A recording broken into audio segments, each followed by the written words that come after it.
क्या मंच पर अश्लील नृत्य करती कुछ महिलाएं एक राज्य की मृत्यु का कारण बन सकती हैं? बिहार में घटित हो रही घटनाओं को देखकर यह सत्य प्रतीत होता है।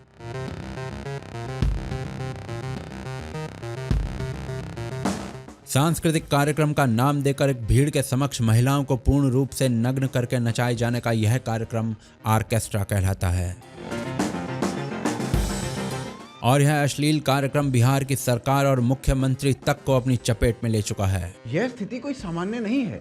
एक रिसर्च में पता चला कि बिहार में इंटरनेट पर सबसे अधिक सर्च किया गया शब्द बजाई है। इस खोज का और आर्केस्ट्रा में होने वाले अश्लील नृत्य का सीधा सीधा संबंध है। बिहार का ये युवा बर्बाद हो रहा है।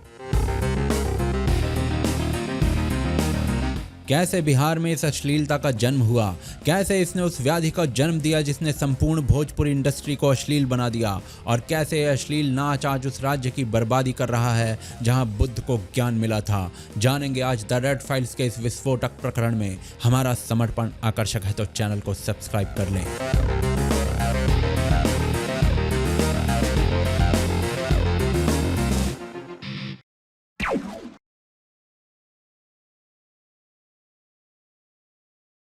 बिहार बर्बाद हो रहा है एक नई बीमारी के कारण। ये शब्द मैं अतिशयोक्ति के रूप में नहीं कह रहा हूं और इन शब्दों की सत्यता इस वीडियो के अंत तक आपको पता चल जाएगी। पहले बीमारी के बारे में जानते हैं। ऑर्केस्ट्रा पश्चिम देशों में संगीत की एक कला होती है जिसमें कई वाद्य यंत्र एक साथ बजाए जाते हैं। बिहार तक आते आते ऑर्केस्ट्रा आर्केस्ट्रा हो जाता है और संगीत की कला अश्लीलता में बदल जाती है। बिहार के अतिरिक्त झारखंड और पूर्वी उत्तर प्रदेश में भी इस व्याधि का प्रभाव है, पर बिहार में यह महामारी का रूप ले चुका है। क्यों मैं इसे एक बीमारी कह रहा हूं? जो मैं बोलने वाला हूं वो अश्लील है, पर इसकी आवश्यकता है। स्क्रीन पर चल रहे एक वीडियो में एक महिला सड़क पर भीड़ के सामने अपना घाघरा उठा रही है और वो पूर्णतः निर्वस्त्र है। स्क्रीन पर चल रहे इस दूसरे वीडियो में भीड़ के समक्ष नाचती एक महिला की सफेद साड़ी पर एक पुरुष पानी डाल रहा है। महिला पूर्णतः निर्वस्त्र है। इस वीडियो में तौलिया में लिपटी महिलाएं उसे खोल खोल कर भीड़ को निर्वस्त्र अपना रूप दिखा रही है। इस वीडियो में दो महिलाएं स्टेज पर एक दूसरे के कपड़े खींच रही है। बातें निर्वस्त्र होने से बहुत आगे जा चुकी है, क्योंकि स्टेज पर भीड़ आर्केस्ट्रा गर्ल के गुप्तांगों को खुलेआम छू रही है। यहाँ खुलेआम मंच से वो कार्य किए जा रहे हैं जो सामान्य मानव बंद कमरों में भी बत्ती बुझाकर करता है। यह सब कुछ एक भीड़ के समक्ष खुलेआम होता है। इसे सांस्कृतिक कार्यक्रम का नाम दिया जाता है और सामान्य भाषा में इसे आर्केस्ट्रा कहते हैं। कितना भीतर घुस चुका है ये आर्केस्ट्रा बिहार में। स्क्रीन पर चल रहा वीडियो 2017 में मोदी भगाओ भाजपा भगाओ रैली का है। वहीं ये दूसरा वीडियो एनडीए द्वारा आयोजित की गई एक रैली का है। क्या कारण होगा कि राजनीतिक दल तक आर्केस्ट्रा के कार्यक्रम करवा रहे हैं?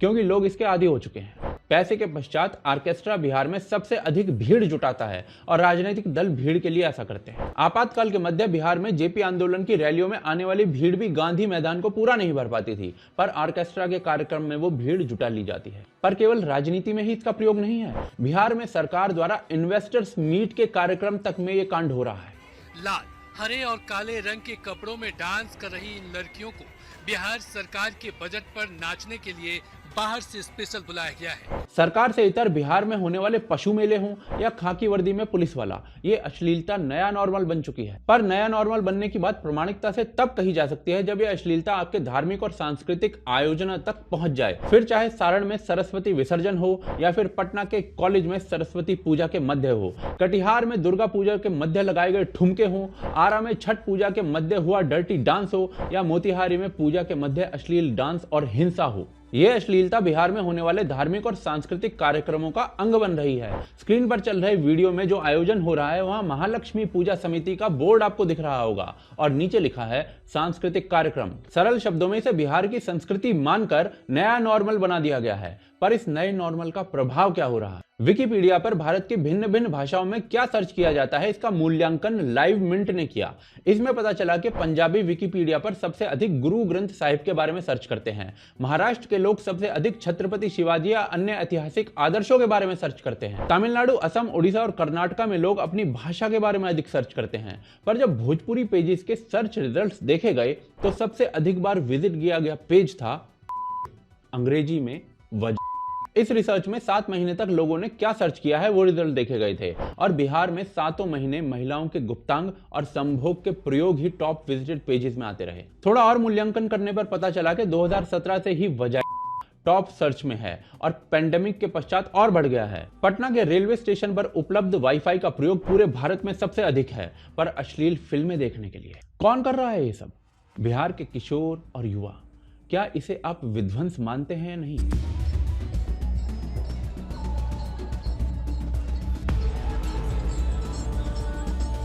आर्केस्ट्रा गर्ल के हर ठुमके पर बिहार का कोई युवक यदि गोली चलाने लगे तो यह विध्वंस ही है। यदि इन कार्यक्रमों में गोली चलने से खून खराबा सामान्य हो रहा है तो यह विध्वंस ही है। और यदि इस बढ़ती अश्लीलता के साथ महिलाओं के साथ सामूहिक दुष्कर्म की घटनाएं बढ़ने लगे तो यह विध्वंस ही है। आर्केस्ट्रा जैसे अश्लील कार्यक्रम बिहार के गांव-गांव में आयोजित हो रहे हैं और बिहार के युवा पर इसका परिणाम आपके समक्ष है। परंतु आर्केस्ट्रा के नाम पर और क्या क्या होता है वो आगे देखते हैं।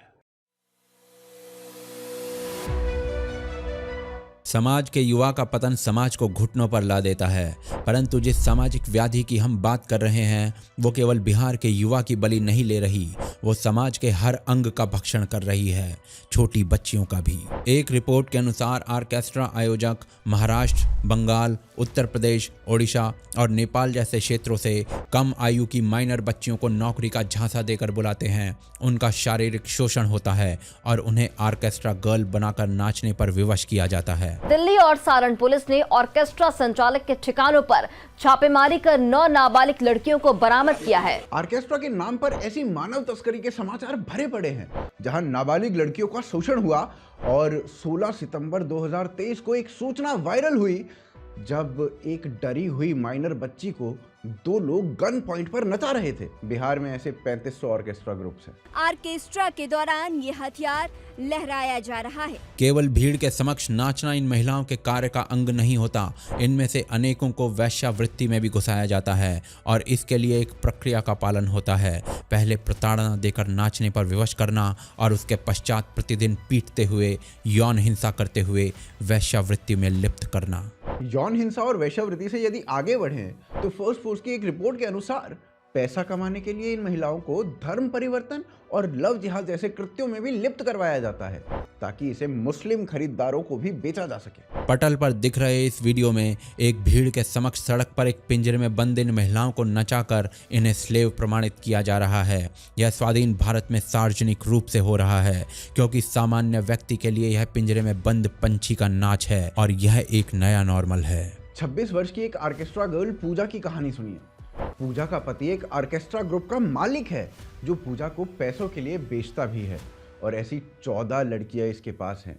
ये एक आम ऑर्केस्ट्रा गर्ल की कहानी है। लड़की एक ऑर्केस्ट्रा में काम करती थी। उसका आरोप है कि ऑर्केस्ट्रा मालिक ने अपने एक दोस्त के साथ उसका रेप किया है। इन लड़कियों को 10-10 हजार रुपए में बेच देना और सामूहिक दुष्कर्म जैसे समाचार सामान्य हैं। देह व्यापार के लिए नशा करवाया जाता है। कदाचित कोई ऐसा अपराध हो जो ऑर्केस्ट्रा के नाम पर इस व्याधि के संपर्क से छूटा हो।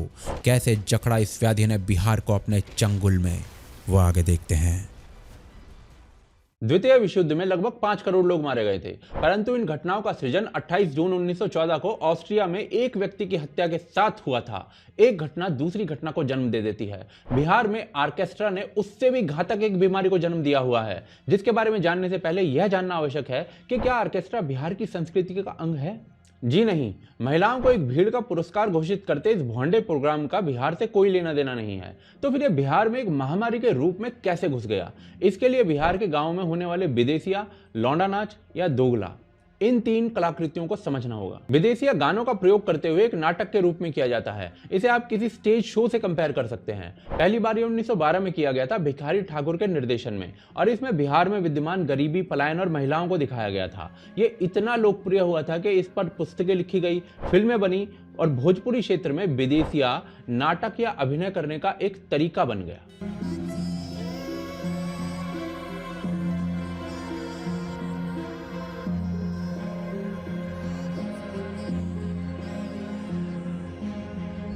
दूसरा आर्ट फॉर्म यानी कि दुगोला में 2 नायक एक भीड़ के मध्य एक दूसरे को चुनौती देते हैं, एक दूसरे पर कटाक्ष करते हैं। इसे आप रैप सॉन्ग्स में होने वाली स्पर्धा से जोड़ सकते हैं, पर वास्तविक दुगोला इस पुराने वीडियो में देखिए।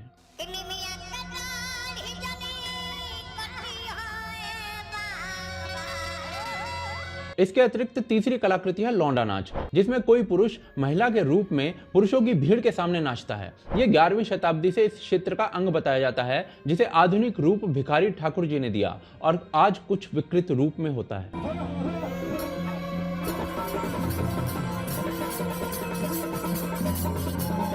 भिखारी ठाकुर जी ने इस कला का प्रयोग समाज में कुरीतियों से लड़ने के लिए किया था। आज इसमें कई स्थानों पर अश्लीलता दिखती है, पर आज भी बहुत से कलाकार इसका प्रयोग सामाजिक उत्थान में करते हैं और बिहार में इतना लोकप्रिय है कि पंकज त्रिपाठी इसे कपिल शर्मा के शो में कर चुके हैं। सरल शब्दों में ये तीनों क्षेत्रीय लोक नृत्य बिहार के गाँवों में लोगों के जीवन का अंग थे, पर इसमें अश्लीलता का तड़का जब लगा तो इसने ऑर्केस्ट्रा का रूप ले लिया। 1990 के दशक में भारत विश्व के लिए खोल दिया गया ग्लोबलाइजेशन के माध्यम से। गायन, नृत्य और कला के क्षेत्रों में भी इसका प्रभाव आ गया और ऑर्केस्ट्रा का आरंभ वैश्विक मंचों पर उपलब्ध चीजों से जो प्रेरणा मिली उसी से बताया जाता है। इस प्रेरणा के साथ नए म्यूजिकल इंस्ट्रूमेंट्स जुड़े, महिला परफॉर्मर्स जुड़ी और आरंभ में बॉलीवुड या भोजपुरी गाने मंच पर गाए जाते थे। और इस नए फॉर्मेट ने पूर्वी उत्तर प्रदेश और बिहार के गांवों में रंगमंच के एक पूरे क्षेत्र को अपने आधिपत्य में ले लिया। पूरे क्षेत्र की संस्कृति इससे प्रभावित हो गई, यहाँ तक कि गाँव के मेलों में होने वाले नृत्य भी इससे प्रभावित होने लगे। दोगला जैसी कला में महिलाएं नाचने लगी और ऑर्केस्ट्रा में सामान्य सेक्सुअलिटी का तड़का लग चुका था। इस कालखंड से पहले भी ऐसे प्रोग्राम होते थे, पर केवल धनी लोग पर्सनली इस प्रकार के कार्यक्रम देखते थे। पर जैसे इंटरनेट ने अश्लील साइट सबके लिए खोल दी, ऑर्केस्ट्रा ने नाच का ये फॉर्मेट सबके लिए खोल दिया। 2000 के दशक में इंटरनेट कैफे पर अश्लील साइट्स के एक्सेस के कारण अश्लीलता की डिमांड भी बढ़ गई थी और वही हुआ भी। ऑर्केस्ट्रा गर्ल पूरे शो की केंद्र बिंदु बन गई। आने वाले कई वर्षों तक बहुत कम कपड़े पहनकर अश्लील नाच होता रहा, पर अभी संपूर्ण नग्नता नहीं आई थी। वो कार्य मंच पर नहीं हो रहे थे जो बंद कमरों में होते हैं, उसके लिए कुछ और होना बाकी था। The erotic power of the dancer नाम के इस रिसर्च आर्टिकल के अनुसार कोरोना काल में कोठे पर होने वाले मुजरे को देखने वाले लोग लगभग समाप्त हो गए थे। सेक्स वर्कर्स का काम लगभग समाप्त हो चुका था, तो इसीलिए इन्होंने ऑर्केस्ट्रा गर्ल के रूप में परफॉर्मेंस देनी आरंभ कर दी। 2020 के पश्चात मंच पर संपूर्ण नग्नता एकाएक बढ़ गई। आज ऐसे शोज में जमा भीड़ इन महिलाओं के लिए वही शब्द प्रयोग में ला रही है जो यहाँ बोले नहीं जा सकते। आज ऑर्केस्ट्रा एक अश्लील सामाजिक व्याधि के रूप में बिहार के कोने कोने में घुस चुका है और हर उस क्षेत्र में पहुंच रहा है जहां इस क्षेत्र से लोग पलायन करते हैं। YouTube जैसे प्लेटफॉर्म इसे हर स्थान पर ले जा रहे हैं, पर ऑर्केस्ट्रा ने एक और चीज को जन्म दिया है जो इस पूरे पागलपन को उस स्तर पर ले गया जो समाज के लिए घातक है। क्या थी वो चीज, वो आगे देखते हैं।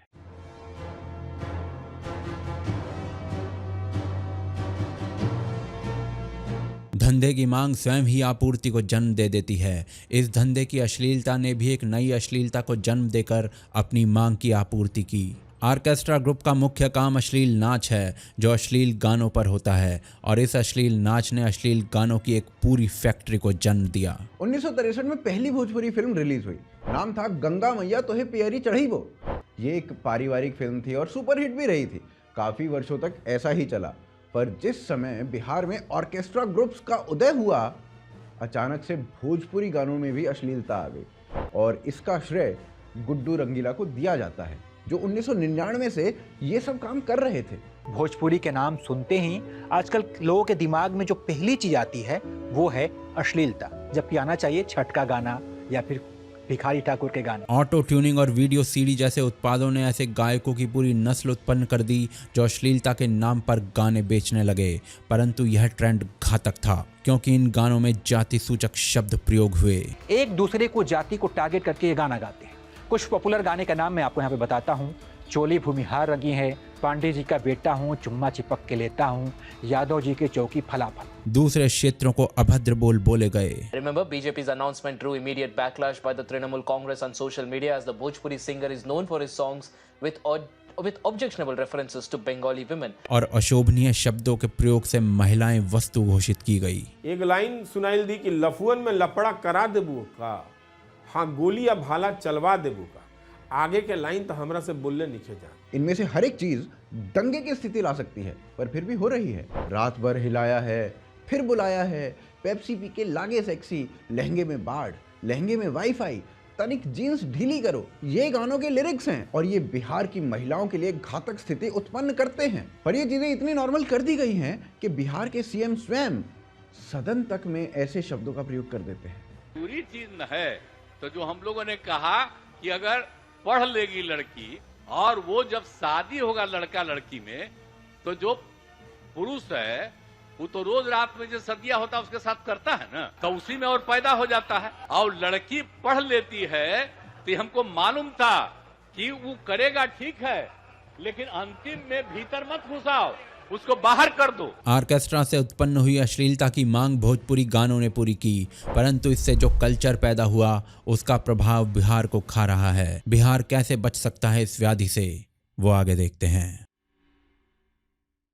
आर्केस्ट्रा जैसे फॉर्मेट्स को कला नहीं माना जा सकता, ना ही इसे देशी नाच कहकर बिहार की संस्कृति से जोड़ा जाना चाहिए। पर बिहार में इसकी लोकप्रियता केवल बिहार के युवा को ही नष्ट नहीं कर रही, ये चीज बिहार को ही नष्ट कर रही है। लौंडा नाच, जिसका प्रयोग कभी समाज में विद्यमान कुरीतियों को रेखांकित करने के लिए भिखारी ठाकुर करते थे, जिसे करने वाले रामचंद्र माझी पद्मश्री से सम्मानित हुए, वो एक धीमी मृत्यु की ओर बढ़ रहा है और इसे करने वाले लोग समाप्त हो रहे हैं, क्योंकि इस कला की लोकप्रियता एक अश्लीलता परोसने वाला मंच कह चुका है और जो थोड़ा बहुत बचा है वो अश्लील हो चुका है। दुगोला और सामाजिक नाटक जैसी कला भी इस अश्लीलता के प्रभाव से नहीं बची है। यदि किसी क्षेत्र की क्षेत्रीय कला मृत्यु की ओर बढ़ने लगे तो समझिए कि वहां की संस्कृति का अंत हो रहा है। यदि किसी मनुष्य की अंतिम शव यात्रा आर्केस्ट्रा का प्रोग्राम करवाते हुए निकाली जाने लगे तो समझिए कि अश्लीलता जीवन का अंग बनने लगी है। यदि किसी क्षेत्र में युवा की इंटरनेट सर्च लिस्ट में सबसे ऊपर आने लगे तो समझिए कि वो क्षेत्र और वो युवा नष्ट हो रहा है। यदि इस अश्लील कार्यक्रम को देखने के लिए किसी क्षेत्र के ग्रामीणों में खूनी संघर्ष होने लगे, लोग मारे जाने लगे, तो समझिए कि क्षेत्र में सामाजिकता मरने लगी है। इन सब बातों का औचित्य इस अश्लीलता को समूचे बिहार के माथे पर मढ़ने का नहीं है। यथार्थ में बिहारी देश को जनसंख्या घनत्व के अनुसार सबसे अधिक IAS देता रहा है, परंतु यह 6 वर्ष पहले का आंकड़ा है और बिहार में परोसी जा रही है अश्लीलता बिहार की संस्कृति का एक अंग बनती जा रही है, जिसका सबसे बड़ा शिकार उसी बिहार की बहन बेटियां हो रही हैं। कैसे रोका जा सकता है इस व्याधि को? लकीर काटने से या प्रतिबंध लगाने से अधिक लाभ नहीं होता, क्योंकि लोग कोई ना कोई राह निकाल लेते हैं। दूसरी बड़ी लकीर खींचने से लाभ अवश्य होता है। भोजपुरी में लिखे गए मिट्टी से जुड़े गीत समाज को याद दिला सकते हैं कि वो एक्चुअली में कौन है। बिहारी नायकों से जुड़ी अच्छे बजट की फिल्में लोगों को बता सकती हैं कि उनके भीतर किसका रक्त है। सरकार की ओर से भी भोजपुरी साहित्य में अविस्मरणीय काम करने वाले लोगों को देश के उच्चतम पुरस्कार दिए जाने चाहिए और भोजपुरी को संविधान के 8वें शेड्यूल में डालकर एक भाषा के रूप में स्वीकृति देना भी एक कदम हो सकता है, जिससे लोगों को लगे कि अश्लील गाने उनकी ही भाषा का अपमान कर रहे हैं। परंतु इन सब चीजों से आगे इस सार्वजनिक अश्लीलता को देख रहे समाज के उस वर्ग को स्वयं समझना होगा कि यह बिहार की संस्कृति नहीं है। संस्कृति से टूटा समाज मरने लगता है। पाकिस्तान के लोगों ने स्वयं को अरब समझा और आज वो कहीं के नहीं है। देर होने से पहले बिहार को यह बात समझनी चाहिए, क्योंकि बुद्ध को ज्ञान देने वाला बिहार बर्बाद हो रहा है। इस व्याधि से बचने का एक कदम इस वीडियो को शेयर करना हो सकता है। अवश्य शेयर करिए, चैनल को सब्सक्राइब करे बिना ना छोड़ें, सपोर्ट करें हमारे कार्य को पेट्रियन और UPI के माध्यम से। लिंक पिन कमेंट और डिस्क्रिप्शन में है।